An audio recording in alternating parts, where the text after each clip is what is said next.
जय हिंद दोस्तों, एक बार फिर से आप सभी का स्वागत है आपके अपने चैनल खाकी टाक में। मैं हूं आपका दोस्त, आपका भाई अनुज सिंह, लेकर आया हूं आपके लिए एक और जबरदस्त वीडियो।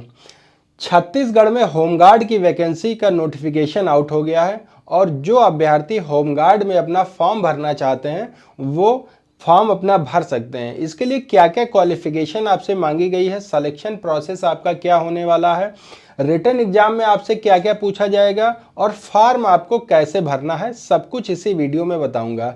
सबसे ज़्यादा इम्पॉर्टेंट और सबसे ज़्यादा मज़ेदार जो मुझे लगता है वो है इसका सिलेक्शन प्रोसेस। सिलेक्शन प्रोसेस जब आप देखेंगे तो आपको भी मज़ा आएगा कहीं ना कहीं ये जानकर कि आज भी ऐसा सिलेक्शन प्रोसेस होता है क्या। तो चलिए वीडियो की शुरुआत करते हैं और जानते हैं क्या है इसका पूरा प्रोसेस। लेकिन इससे पहले आपसे रिक्वेस्ट इतना है कि अगर आप चैनल पे पहली बार आए हुए हैं तो चैनल को सब्सक्राइब और वीडियो को लाइक करके बेल आइकन प्रेस कर दीजिए, जिससे आने वाली हर एक लेटेस्ट वीडियो का नोटिफिकेशन आपके पास टाइम टू टाइम पहुंचता रहे। तो आइए शुरुआत करते हैं वीडियो की और जानते हैं क्या क्या इसमें आपसे मांगा गया है। सबसे पहले बात करते हैं टोटल पोस्ट की। टोटल पोस्ट जो यहाँ निकाली गई है वो है 2215, यानी कि 2215 के पदों के लिए ये वैकेंसी आउट हुई है। ऑनलाइन डेट आपकी 10 जुलाई 2024 है और लास्ट डेट जो आपकी होगी वो 10 अगस्त 2024 है, यानी कि अगले 3 दिन बाद आप इसका फॉर्म फिल कर सकते हैं 10 जुलाई से। लेकिन हड़बड़ी मत करिएगा, हर एक वीडियो में मैं आपसे बताता हूँ कि जल्दबाजी मत करिएगा, क्योंकि करेक्शन का डेट तो आपको दिया जाता है लेकिन कई चीज़ें ऐसी होती हैं जो गड़बड़ी में भर दी जाती हैं, फिर बाद में आपको दिक्कत हो जाती है। करेक्शन के लिए आपको मौका मिल रहा है 12/8/2024 से 17/8/2024 तक, यानी कि 4 से 5 दिन आपको दिए जाएंगे करेक्शन का, लेकिन आप गड़बड़ी मत करिएगा। फी जो आपकी है वो अनरिजर्व कैटेगरी के लिए 300 रुपये रखी गई है, वहीं SC/ST कैंडिडेट के लिए 200 रुपये यहाँ पर फी रखी गई है। एज अगर हम बात करते हैं तो 19 से 40 साल। अब आप सोचेंगे कि जो मिनिमम सारी वैकेंसी होती है सभी वैकेंसी में 18 साल मांगा जाता है, यहाँ 19 साल मांगा गया है। अपनी अपनी बातें हैं, जैसा भी हो। 19 से 40 साल 1 जुलाई 2024 से आपकी एज काउंट की जाएगी, ठीक है। और वहीं जो 45 साल है, यहाँ 40 नहीं 45 साल है। 19 से 45 साल की एज मांगी गई है नक्सलाइट एरिया में। जो लोग नक्सलाइट एरिया में रहते हैं उनकी एज 19 से 45 साल मांगी गई है। क्वालिफिकेशन की अगर हम बात करें तो क्वालिफिकेशन 10th पास है। किसके लिए? अनरिजर्व कैटेगरी, OBC और SC के लिए क्वालिफिकेशन 10th पास। वहीं ST कैंडिडेट के लिए जो क्वालिफिकेशन है वो है ओनली 8th पास। अगर ST का कोई बच्चा है तो कक्षा 8 पास है तो भी इसका फॉर्म भर सकता है। सिलेक्शन प्रोसेस मेन जो है वो है इसका सिलेक्शन प्रोसेस, जो इसको काफ़ी इंटरेस्टिंग बनाता है। सिलेक्शन प्रोसेस में आपका सबसे पहले PST यानी कि फिजिकल स्टैंडर्ड टेस्ट, फिर उसके बाद आपका मेडिकल। अच्छा, जो PST होगा मेडिकल उसी दिन आपका हो जाएगा। कुछ तो इंटरेस्टिंग मिला आपको, आगे और मिलेगा। जिस दिन आपका फिजिकल स्टैंडर्ड टेस्ट होगा उसी दिन आपका मेडिकल हो जाएगा। फिर होगा अगले बार आपका PET यानी कि फिजिकल इफिशियंसी टेस्ट। जो इन दो प्रोसेस में पास होंगे उनका फिर होगा फिजिकल इफिशियंसी टेस्ट, और उसके बाद आपका एग्ज़ाम लिया जाएगा। एग्ज़ाम भी काफ़ी इंटरेस्टिंग तरीके का आपका होने वाला है।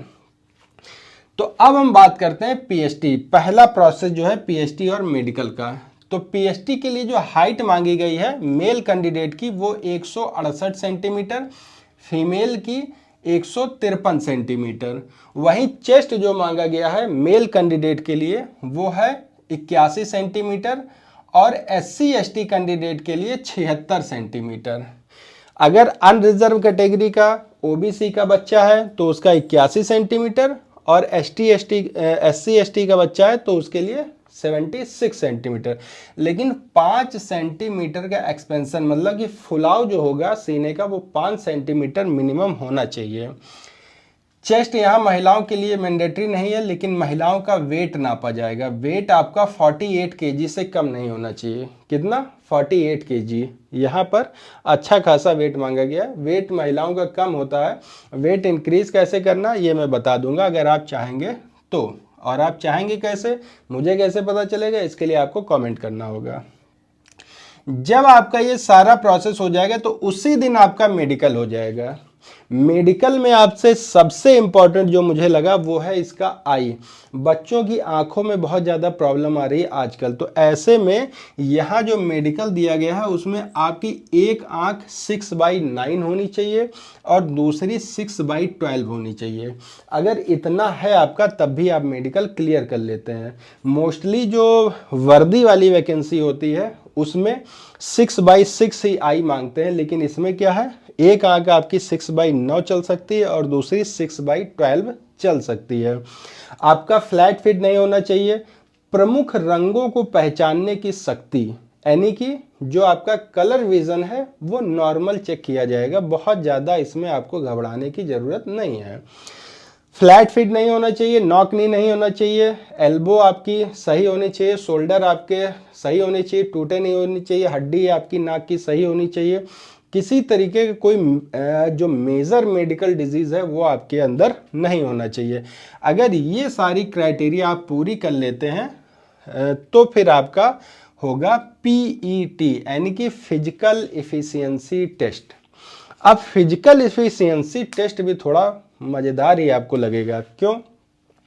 रनिंग जो मांगी गई है वो मेल कैंडिडेट के लिए 100 मीटर, और इसके लिए जो नंबर आपको दिए जाएंगे वो 25 नंबर दिए जाएंगे। ठीक है। हाई जंप जो आपका होगा वो होगा 25 नंबर का, फीमेल का होगा वो भी 25 नंबर का। अब इसमें ये नहीं बताया गया है कि हाई जंप आपको करनी कितनी है, तो इसके लिए इन्होंने ये किया कि जितना ही ज़्यादा आप हाई जंप लगाएंगे उसके अकॉर्डिंग आपको नंबर दिया जाएगा। ये मेल और फीमेल दोनों पर ये चीज़ें लागू होती हैं। लॉन्ग जंप की भी यही बात होती है कि 25 नंबर तो आपको दे दिए गए हैं मेल एंड फीमेल दोनों के लिए, लेकिन बताया नहीं गया कि मिनिमम और मैक्सिमम आपको कितना जंप करना है। इसके लिए इन्होंने नंबर दे दिया कि 2 फुट कूदोगे तो आपको 2 नंबर दिया जाएगा, 4 फीट कूदोगे तो आपको 25 नंबर दिया जाएगा, 5.5 फीट कूदोगे तो पता नहीं कितना दिया जाएगा। लेकिन ये है कि नंबर आपको यहाँ पर दिए जा रहे हैं हाई जंप और लॉन्ग जंप के लिए। अब दूसरी बात, 800 मीटर की रनिंग आपको फिर करनी है मेल कैंडिडेट को, वो भी इसके लिए भी आपको 25 नंबर दिए जा रहे हैं। फीमेल कैंडिडेट को भी 800 मीटर की रनिंग की करनी है, उनको 50 नंबर दिए जा रहे हैं। फीमेल कैंडिडेट को 100 मीटर की रनिंग नहीं करनी है, केवल और केवल मेल कैंडिडेट को 100 मीटर भी करनी है और 800 मीटर भी करनी है, यानी कि टोटल जो आपके नंबर बन रहे हैं वो बन रहे हैं 100 नंबर। ये फिजिकल का आपका 100 नंबर बन रहा है और महिलाओं का भी 100 नंबर ही बन रहा है। तो ऐसे में 50% नंबर आपको लाना होगा जनरल और ओबीसी कैंडिडेट को इस फिजिकल में, वहीं 40% नंबर लाने होंगे एससी और एसटी कैंडिडेट को। समझ गए होंगे आप इतनी बात। अगर आपको कोई डाउट होगा तो आप मुझे कमेंट करिएगा, विस्तार से और बता दूंगा। फिर इसके बाद आपका होगा एग्ज़ाम, जो इस प्रक्रिया को पास करेगा फिर उसका अगले बार होगा एग्ज़ाम। एग्ज़ाम में आपसे मैथ्स पूछा जाएगा, रीजनिंग पूछा जाएगा और जीके जीएस पूछा जाएगा। टोटल इसके लिए आपको 100 नंबर दिए जाएंगे। 100 नंबर का ये क्वेश्चन आपका होगा, यहाँ पर है क्वेश्चन, यानी कि 100 नंबर का आपका ये पेपर होगा और 100 क्वेश्चन ही आपसे पूछे जाएंगे। 2 घंटे का समय दिया जाएगा। नेगेटिव मार्किंग इसमें बिल्कुल नहीं रहेगी, किसी भी तरीके कोई भी नेगेटिव मार्किंग देखने को नहीं मिलेगी।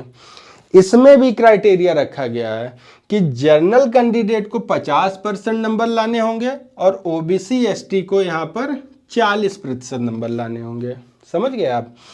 ये जो पेपर होगा इसमें भी आपको ओबीसी को 50% और एससी एसटी ओबीसी को 40%, जनरल को 50%।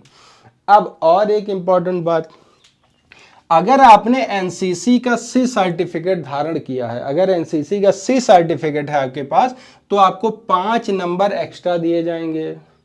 फिर अगर आपके पास डीएल है, हैवी लाइसेंस वाला, तो भी आपको 5 नंबर एक्स्ट्रा दिए जाएंगे। अगर आप टाइपिंग करना जानते हैं हिंदी या इंग्लिश किसी भी सब्जेक्ट में तो आपको 5 नंबर एक्स्ट्रा दिए जाएंगे। वहीं अगर आप स्विमिंग करना जानते हैं, गोताखोरी जानते हैं, गोताखोर मतलब जानते हैं ना, गोताखोर स्विमिंग और डाइविंग, अगर ये सब आपको आती है तो आपको 10 नंबर एक्स्ट्रा दिए जाएंगे। वहीं अगर आपने कॉलेज